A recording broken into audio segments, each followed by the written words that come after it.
Hello po, magandang umaga, hapon, gabi sa inyong lahat po, mga kababayan dyan. At una sa lahat, ibig ko pong ikondolence yung family ng ating kababayan na namatay sa bus pauwi sa Pilipinas. Nakakalungkot po, pero ang mga ito ay nangyayari. So, condolence po sa family. So, ang ating pong pag-uusapan ngayon ay gusto ko pong lang i-share ang alam ko siguro ay dulot o sanhi ng kanyang pagkamatay. Ang mga impormasyon naman ng mga ito ay pwede nating makalap online. Andyan po lahat. Pwede nating i-google yan. Pero para sa kaalaman ng lahat, ay isinamarize ko na po dito.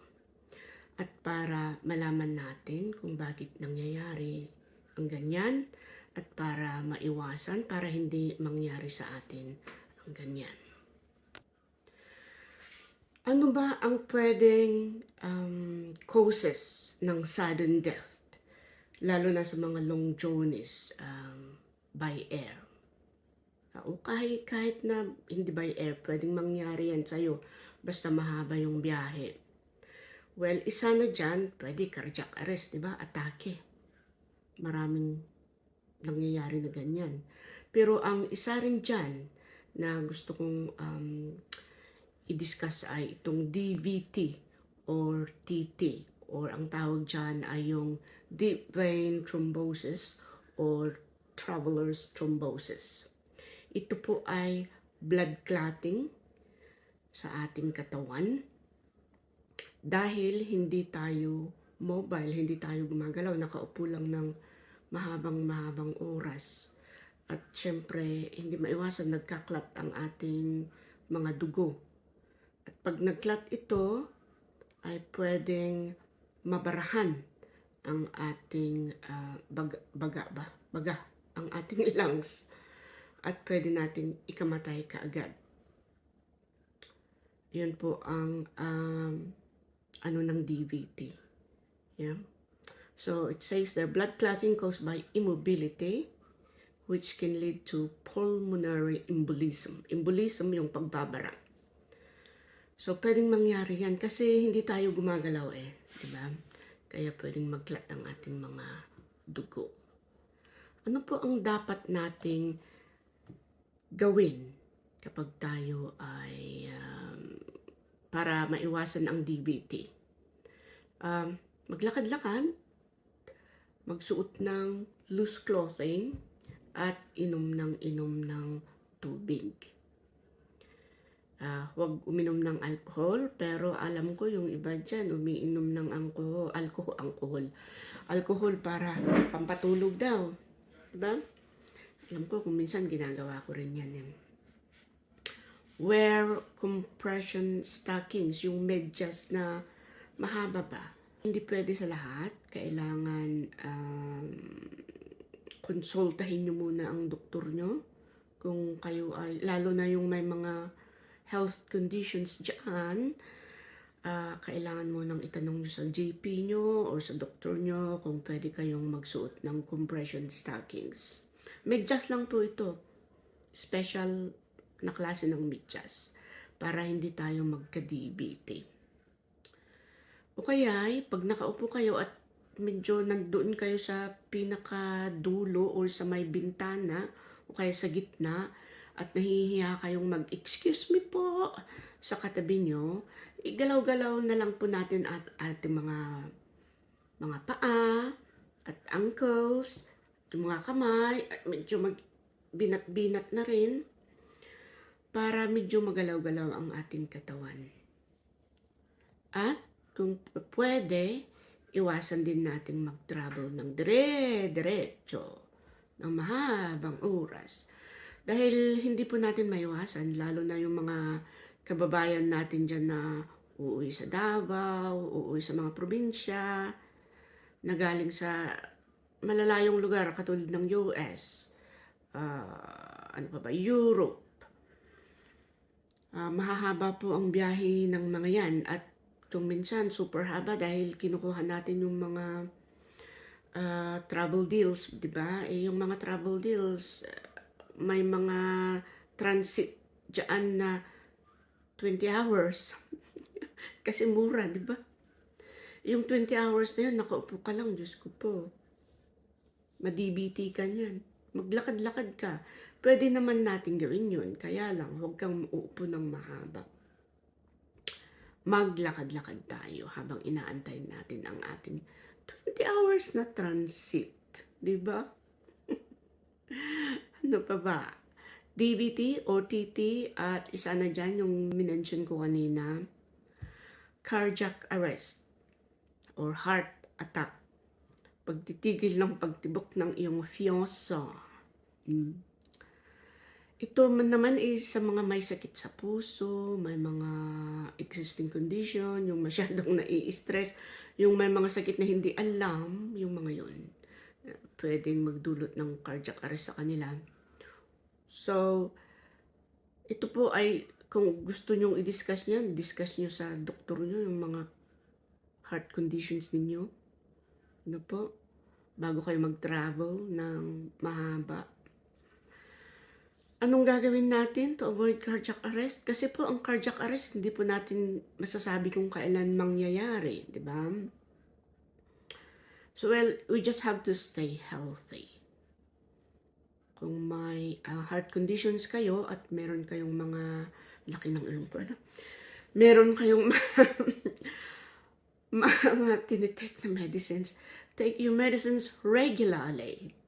And then, magkonsulta kayo sa doktor nyo bago kayo mag-travel. Baka may ibibigay sa'yo na pwedeng makatulong sa inyo to avoid DVT or to avoid cardiac arrest. Stay hydrated. O, ayan na naman. Stay hydrated. Inom ng tubig. Alam ko, ang ating mga kababayan dyan, lalo na sa aming mga babae na medyo thunders na, ayaw nating uminom ng tubig dahil ihi tayo ng ihi.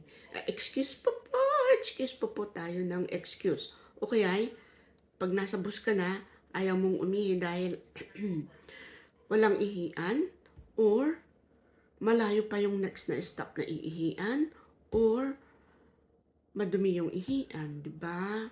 Alam ko yan dahil ako din, may problema ako sa ihi-ihi eh. Kung minsan ayokong uminom ng maraming tubig. Pero, para ma-avoidan natin na ma-DVT at ma-cardiac arrest, ay uminom tayo ng tubig. Stay hydrated. Huwag pong mahiya manghingi sa stewardess o flight attendant ng tubig. Huwag po juice. Tubig na lang po. Avoid stress. Pero Diyos ko naman, kung minsan andyan yung stress all the time, di ba? Kung pwede natin huwag tayong mag-isip ng too much, gawin natin. And then, be aware of cardiac arrest or heart attack symptoms. Alam nyo naman yan, yung mga paninikip ng dibdib, yung hindi ka makahinga, alam mo yan, chest pains na lalo, yung para kang nato-choke, ayan. Aside from chest pains, para kang nato-choke, biglang sumakit yung ulo mo, yung mga ganon. Ayan po. At pangatlo na pwedeng dulot ng sudden death o long jaundice ay ang stroke. Pero stroke is gradual. Pag alam mo yung simptomas na titignan mo, pwede kang mag-ask ng help. Ano ang gagawin natin para ma-avoid natin ng stroke? Stay healthy. Kung minsan nasa lahi yan, pero wala tayong magawa dyan, kahit nasa lahi, stay healthy pa rin as much as possible. Be aware of stroke symptoms fast. Face, ngiwi, yung mukha, ngiwi yung mukha, yung kamay, hindi maitaas. Ano po? Very weak. Kahit sabihin, i-push mo ngayon, hindi ma-push. Yeah? yung espedya, hindi makapagsalita ng tama. Kahit yung tao, alam niya, nagsasalita siya ng tama, pero ikaw na tumitingin o nakikinig, ah, doon mo nalalaman na nagkaka-stroke yung tao dahil hindi nila mabigkas yung kanilang mga sasabihin. Difficulty speaking. Time. Act fast. Kaya maganda si fast. Face, arms, speech in time. Tawag ng tulong kagad pag nakita nyo na yung katabi nyo or kayo mismo ay nakakaranas ng sintomas ng stroke. Mabilisan yan dahil pwede nating i-salvage or i-save ang taong nakakaranas ng stroke. Tawag ng tulong. Help, help. Hello, hello. Ipindot yung button ng emergency para attendan ka ng flight attendant. O kaya pag nasa ground kayo, itakbo sa ospital kaagad pag nakita nyo itong mga sintomas ng stroke. Again, sinasabi ko po, hindi pa ako doktor, pero yung mga impormasyon na ito ay pwedeng makalap ng kahit na sino dyan online.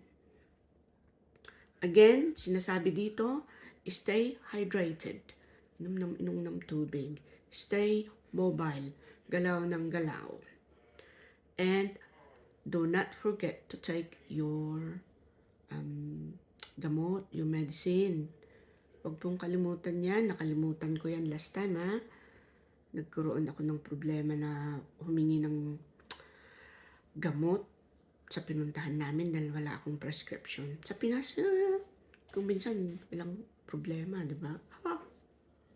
Pero pag kayo'y foreigner at mga gamot ninyo ay kailangang prescribe, huwag po natin kalimutang dalhin ang ating mga gamot. Ang other possible reasons dyan, again, dehydration. Kaya sabi doon, lahat ng sintomas ng cause 1, 2, 3, stay hydrated, stay hydrated, stay hydrated. Dahil ang dehydration ay pwedeng magdulot ng illness or pwedeng pagkamatay if you are traveling for a long time. Pre-existing health conditions.